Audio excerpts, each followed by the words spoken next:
Hi everybody, welcome to my channel. Well, there's always one. In my previous video about the discontinuation of Panasonic Lumix Micro Four Thirds lenses, including the Leica 12-60, the Leica 25mm f1.4, and the Lumix 42.5mm f1.7. First of all, got a lot of comments. Thank you. Really appreciate everybody's input, even if I don't get to the comments. When I get a lot of comments, sometimes it's hard to keep up with those, but really appreciate it. But as I said, there's always one. And I'm going to preface this by saying I have my moderation, my comment moderation set to strict.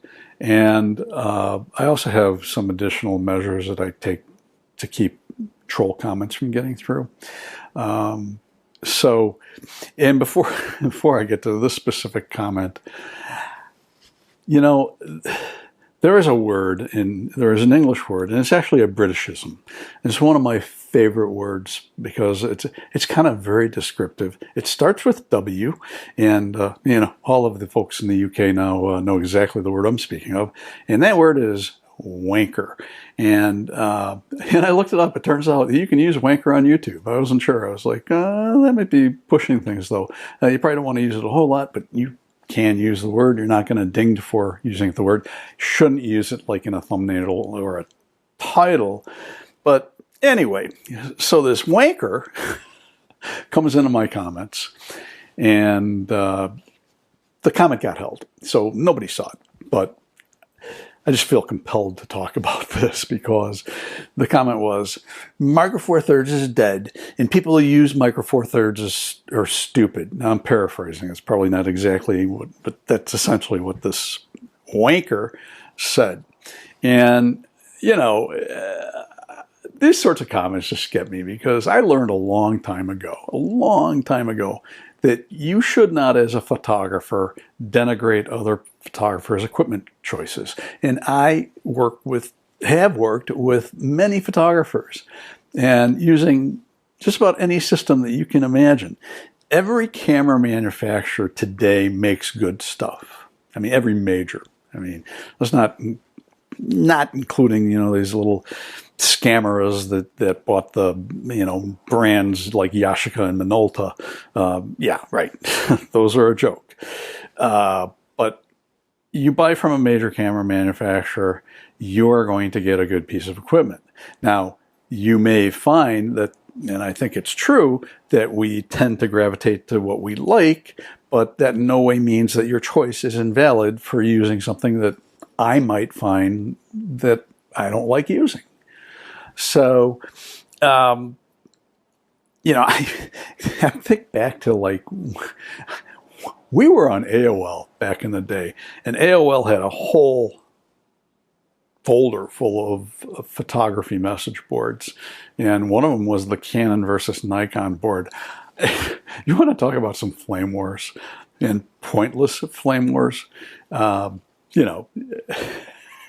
It's just a waste of energy to get into these stupid brand war types of conversations. And if you do that, you're kind of being cultish.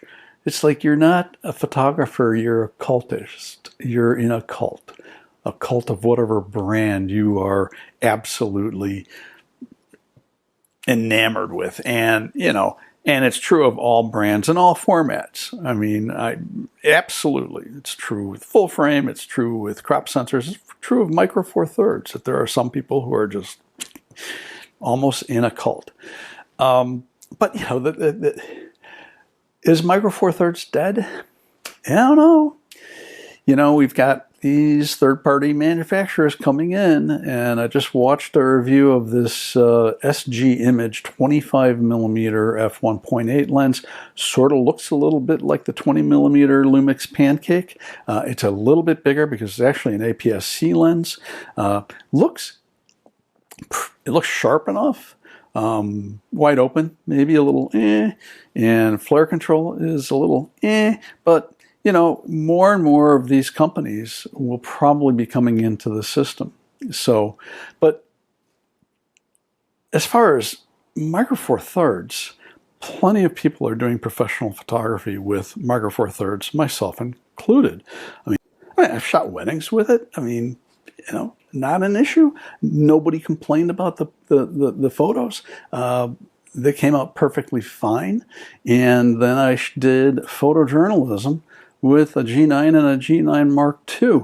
And the only reason that I moved to a full frame camera was because that Sigma 20 to 200 millimeter lens came out and just made it possible to do everything I wanted to do with one body and one lens, rather than having to carry two bodies with me. And I just didn't want to carry two bodies, and carrying an S5 Mark II with the 20 millimeter to 200 millimeter Sigma is lighter than carrying two Micro Four Thirds pro level bodies and their respective lenses, like the 12 to 35 and the 35 to 100. I mean, having both of those around your neck trying to shoot, it's just more weight than I wanted to carry, and also not having to reach down and switch bodies for a particular thing. So I had a reason to go to full frame, and the fact that the S5 Mark II has really great high ISO made the fact that the 20 to 200 millimeter Sigma is f6.3 at 200 millimeters. It's, you know, not a fast lens. Never mattered.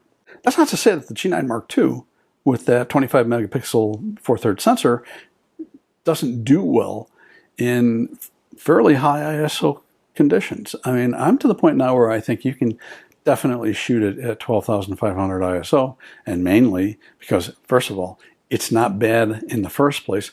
Second of all, we have AI denoise algorithms now that do a really good job of getting rid of noise in images.